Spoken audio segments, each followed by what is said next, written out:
like, yeah, love bombing is fine. I do it myself sometimes, a lot, but being consistent is better than that. So,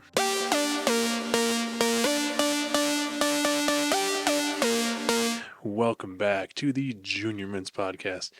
This podcast is here to help you guys navigate life while also helping you guys have a fun life as well. My name is Finn Lawler. I'm your host.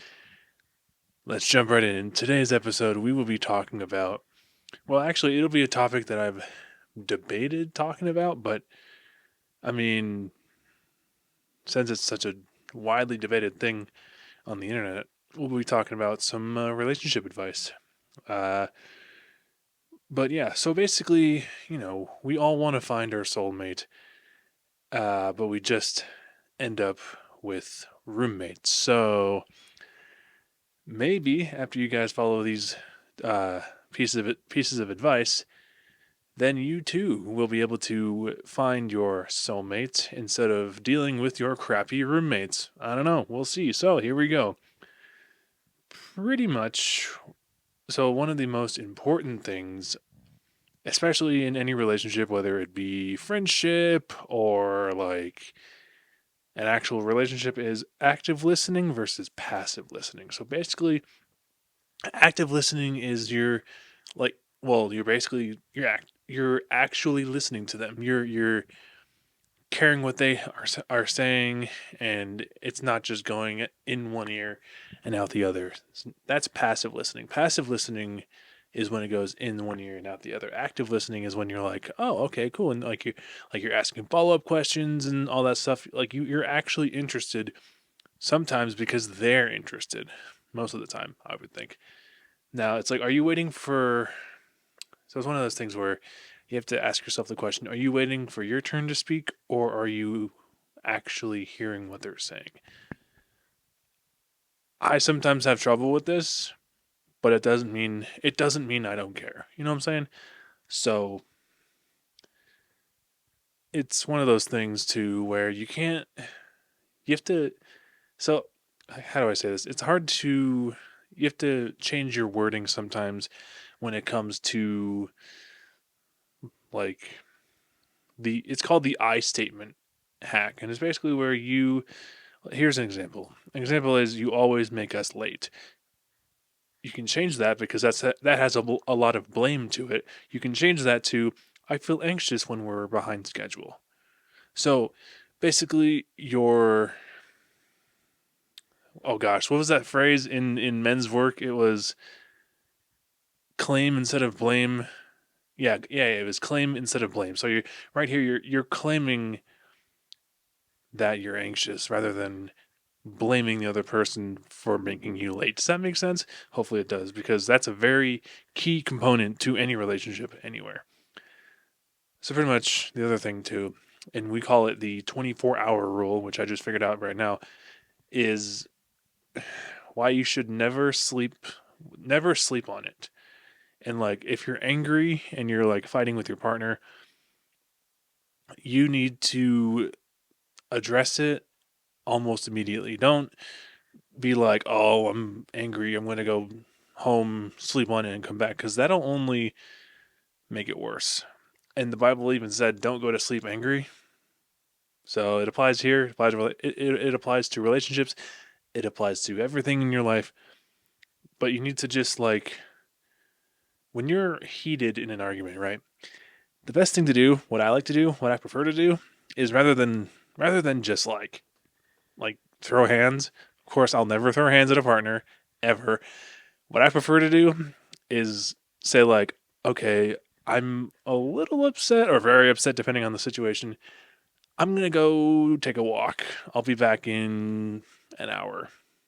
And then I come back and then I address how I'm feeling, and then they address how they're feeling, and we talk it out. That's how it should go. How it usually goes, not for me or anything, but how I've seen it go is not that. So it depends on the relationship though. So pretty much next thing I want to talk about is how boundaries are bridges, not walls. You know, um, I've went through this a few years ago where I was trying to find time to make time for both my girlfriend and my boys. You know what I'm saying? And you kind of just have to. It depends on the person, because if you're with, here's the thing, if you're with the right person, they will understand it, and if not, oops. But pretty much, there's a thing that I saw, and it was how, well, it's how you define personal space, and it's how you turn how do I explain this? Excuse me, how me time strengthens we time, because as couples, like as a couple, you need your time apart. It doesn't mean you're breaking up. It just means you both have your own lives and you both are doing other hobbies, but you guys still come together and hang out. That makes sense? That's how I like to view it, and that's how I've been living my previous relationships and my current one. But anyway, so pretty much, another good thing to do is when we all doom scroll on like this thing, and it can be kind of, it can impact relationships. Like I've known couples where the guy comes over and hangs out, but the girl is just constantly scrolling. It's like that makes us feel terrible, you know. Um, and I definitely speak from experience on that. It's just like, oh gosh, but when you, I guess what I'm saying is, a good thing to do as a couple is unplug and put the freaking phone away, and actually relate to one another and hang out with one another, whether it's going on a walk or just chatting or whatever it is. And it's good, and it's good, a good thing to have like an unplugged date night. Like I know our society is very technologically driven. However, you don't need to be on your phone when you're hanging out with your partner. Your phone's not your partner. Your partner is your partner. Make sense? All right, here we go. Right, where was I? Oh yeah. So pretty much, I think another important thing is to, you can't really let's see, you can't really set expectations too early. I know every relationship is different. I don't really know, but I think in terms of that, when you set expectations a little high, maybe some resentment occurs. I'm not saying that happens in every relationship, but I have seen relationships where that has happened. So just kind of take it one day at a time, and just kind of just be with one another, because that's all you're really doing. So, and then we got the, so here's something that every relationship is going to work on, and that's maintaining the spark. And by that I just mean, actually I'll be referencing Dr. Gottman's research. So for every, and what his research says is, for every one negative interaction, you need five positive ones to stay stable.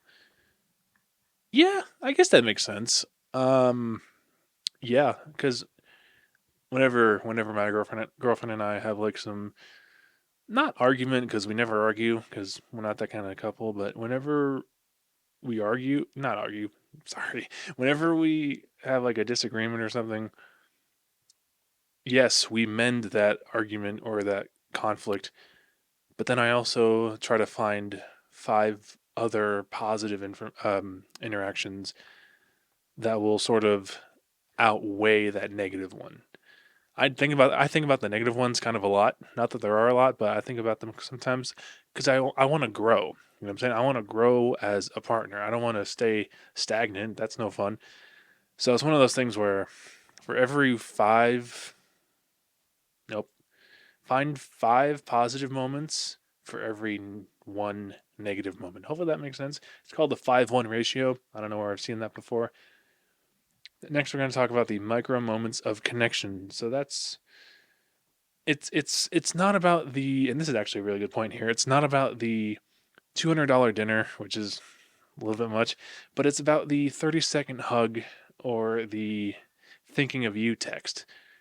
That's more memorable than $200 dinner. I mean, sure, $200 dinner is a heck of a lot, but that 30-second hug or that kiss or whatever it is, way more memorable and way more valuable than a $200 dinner. So it's about those small moments, and like cherish those small moments, because one, yes, there will be a bunch of more, there'll be more small moments to begin or to come, but each small moment is very, very special. So cherish them. And, you know, occasionally you want to check in with your partner and everything. Are things going well? Hopefully they are. Knock on wood, hopefully they are. But you never know. You gotta check in and see if they're doing okay, because that's how you really know. Relationships are important. You have to let them grow, but you can't overwater them.